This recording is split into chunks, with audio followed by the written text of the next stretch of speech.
Hello viewers, today I'm gonna show you how to deactivate your Facebook account. To do this, first tap on your profile icon, scroll down and tap on settings and privacy. And tap on settings,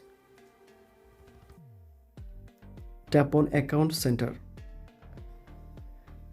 Scroll down and tap on personal details.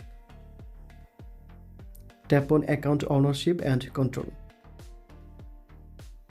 Deactivation or deletion.